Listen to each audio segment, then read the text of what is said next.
네, 오늘 성경 말씀 보시겠습니다. 사도행전 1장 12절부터 14절까지 말씀입니다.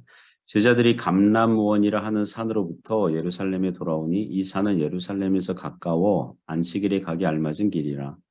들어가 그들이 유하는 다락방으로 올라가니 베드로, 요한, 야고보, 안드레와 빌립, 도마와 바돌로메, 마테와 알페오의 아들 야고보, 셀루시 시몬, 야고보의 아들 유다가 다 거기 있어 여자들과 예수의 어머니 마리아와 예수의 아우들과 더불어 마음을 같이하여 오로지 기도에 힘쓰더라.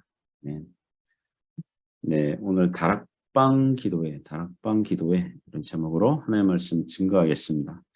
오늘 성경 말씀은 사도들과 그 믿는 형제 자매들이 다락방에 모여서 합심 기도하는 그런 대목입니다.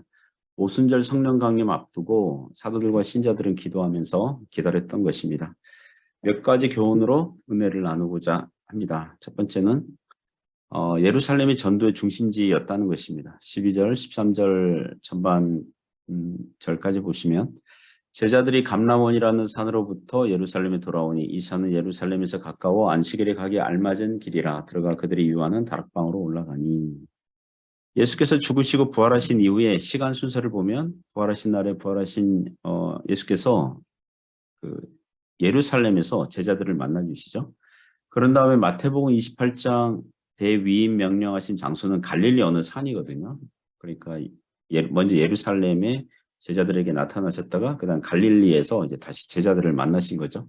갈릴리에서 아마도 500여 형제들에게 일시에 보여주셨고 사도들에게 나타나셨습니다. 그런 다음에 다시 오순절을 앞두고 좀 일찍 제자들로 예루살렘에 모이게 하신 겁니다. 부활하신 이후에 40일 동안 제자들에게 하나님의 나라의 일을 가르치신 다음에 승천하셨습니다.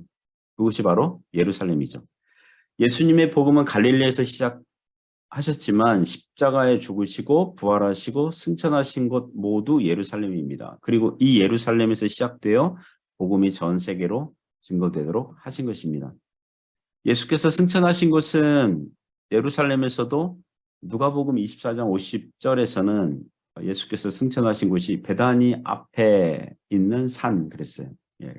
여기 보면 감람원이라 하는 산, 감람산이죠. 감람이 영어로 올리브죠. 올리브산.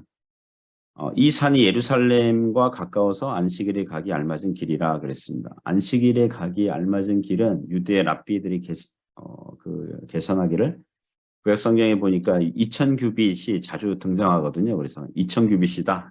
그게 유대 문화가 됐어요. 2000규빗은 보통 뭐 900m쯤 되거나 또는 더 길게 1500m 뭐 그렇게 잡기도 합니다. 그들은 예수님 승천을 배웅해 드리고 나서 예루살렘에서 그들이 잠시 유하는 다락방으로 올라갑니다. 이 다락방은 혹자는 성전 안에 기도하는 뜰에 있는 다락방이라고 의견을 제시하지만 많은 학자들은 마가의 다락방으로 추정합니다. 마가의 다락방은 예수께서 십자가에 죽으시기 전에 제자들과 만찬을 하셨던 곳이기도 하죠. 기독교 전도 역사는 이 예루살렘 이 다락방에서 기도하며 준비하였던 것입니다.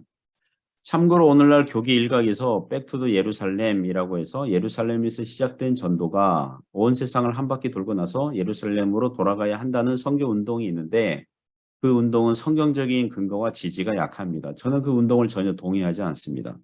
초대교회 시대 예루살렘을 전도 시작과 중심지로 삼은 건 맞아요. 그렇게 사용받았어요. 그러나 지금은 그 복음이 온 세상에 퍼진 것입니다. 우리에게 예루살렘은 어디입니까? 우리가 머무는 곳이에요. 언제나 우리가 머무는 곳, 거하는 가정과 회사, 학교와 직장, 일터라고 할 수 있습니다. 두 번째는 오순절을 기다리는 기도의 멤버들을 소개하고 있습니다. 13절, 14절 중반까지 보시면 베드로, 요한, 야고보, 안드레와 빌립, 도마와 바돌로메, 마테와 및 알페오의 아들 야고보, 셀루시 시몬, 야고보의 아들 유다가 다 거기 있어 여자들과 예수의 어머니 마리아와 예수의 아우들과 더불어. 13절에 보면 가룟 유다가 빠진 12 사도들 명단 11명이 나오죠. 이 명단들은 우리가 잘 알고 있는데 혹시 헷갈릴 수 있기 때문에 좀 정리한다면 야고보가 2명이에요. 세베대의 아들이자 요한의 형제 야고보, 큰 야고보라고 부르죠. 그리고 알페오의 아들 야고보가 나와요. 알페오의 아들 야고보, 이 작은 야고보라고 부르죠. 그리고 셀롯이 시몬이 있는데 셀롯은 열심당이란 열심당 출신이에요. 셀롯. 그 영어로 젤롯 이게 질투, 열심이란 뜻이잖아요. 그걸 발음을 이제 셀롯 이렇게 번역한 거죠.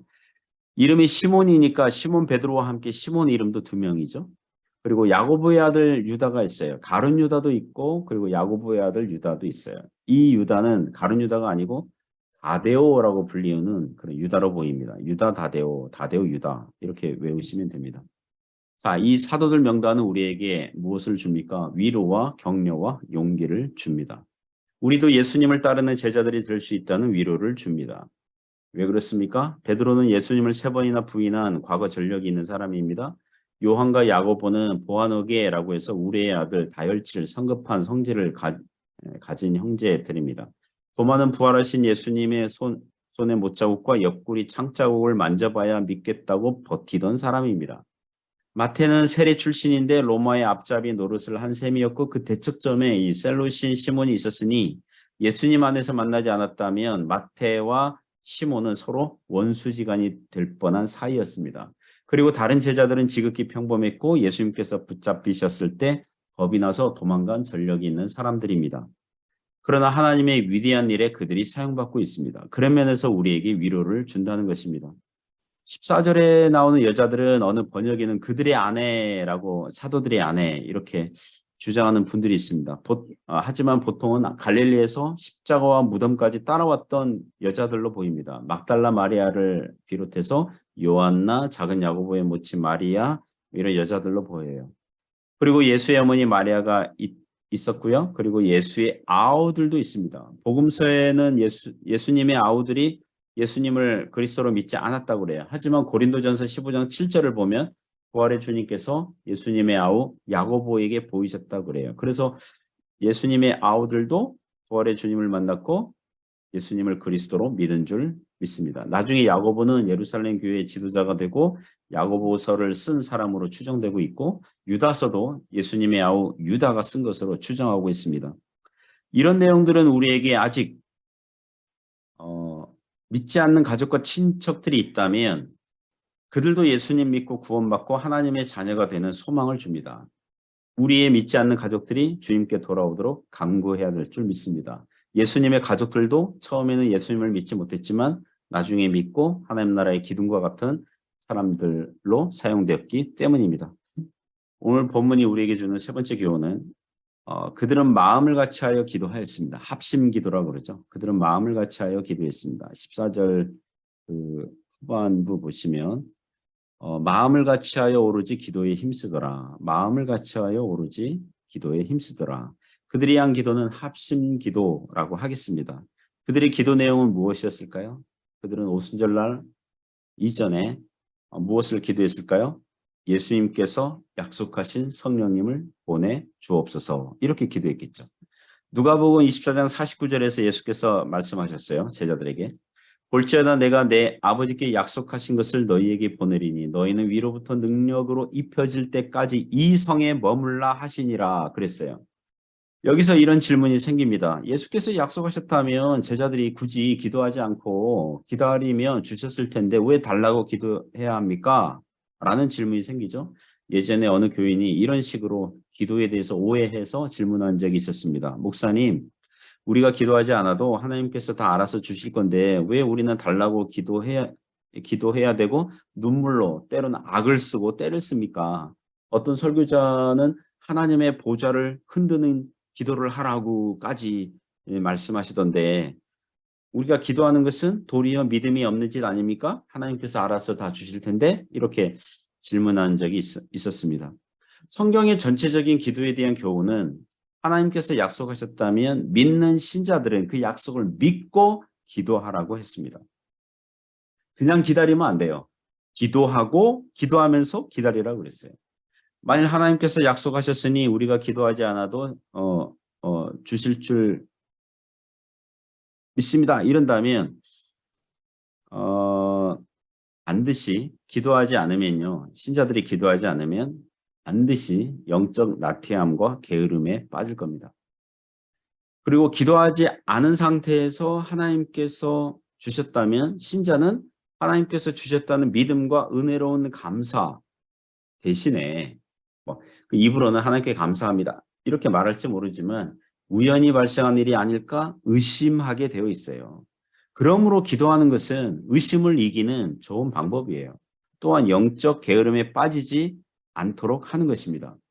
예수님께서 약속하셨다면 그것을 믿음으로 받아들이는 거룩한 행위는 기도하는 것입니다.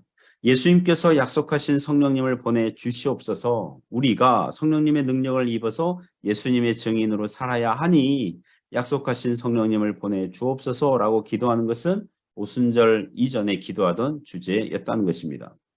오늘날 우리가 하나님께 기도할 때도 마찬가지 원칙과 교훈이 있죠. 하나님께서 성경을 통해서 약속하신 것을 달라고 구하는 겁니다. 기도는 신약교회에게 주신 은혜의 방편이에요. 기도는 우리에게 주신 은혜의 방편이에요. 기도를 통해서 신자들의 믿음이 자라고 하나님 아는 지식이 자라고 기도 응답의 놀라운 경험을 통해서 하나님과 영적 교통을 하게 될 줄 믿습니다. 기도하면서 우리는 늘 불신앙과 의심과 영적 나태함과 이 게으름에 빠지려는 육신과 싸우게 되거든요. 그러므로 기도하면 믿음이 자라고 영적으로 승리하게 될 줄 믿습니다. 그리고 교회가 합심기도, 공동기도 할 때에 하나님의 역사가 임하게 될 줄 믿습니다. 우리 성도님들은 그 각자의 삶의 현장에서 예를 들면 그 주보에 나오는 광고 내용, 예배 순서자들 앞으로 일정들이 간단하게 나오잖아요. 그게 다 기도의 제목으로 삼으시기 바랍니다. 목장 모임 율례스기도 하고 수요예배, 또 주일예배, 말씀 증거하고 또 찬양 인도하고 예배 순서를 맡은 자들, 또 앞으로의 행사들, 또 5월 말에는 어린이부서 청소년부서 연합예배 하잖아요. 그것도 기도의 제목이에요. 어린이들과 청소년들이 어려서부터 기독교 신앙으로 새겨지게 하시고 말씀으로 자라나게 하시고 또 구원받아야 할 그 영혼들이 많이는 잠시 교회 다니다가 안 나오는 어린이 청소년들이 있거든요. 주님께 돌아오게 하옵소서.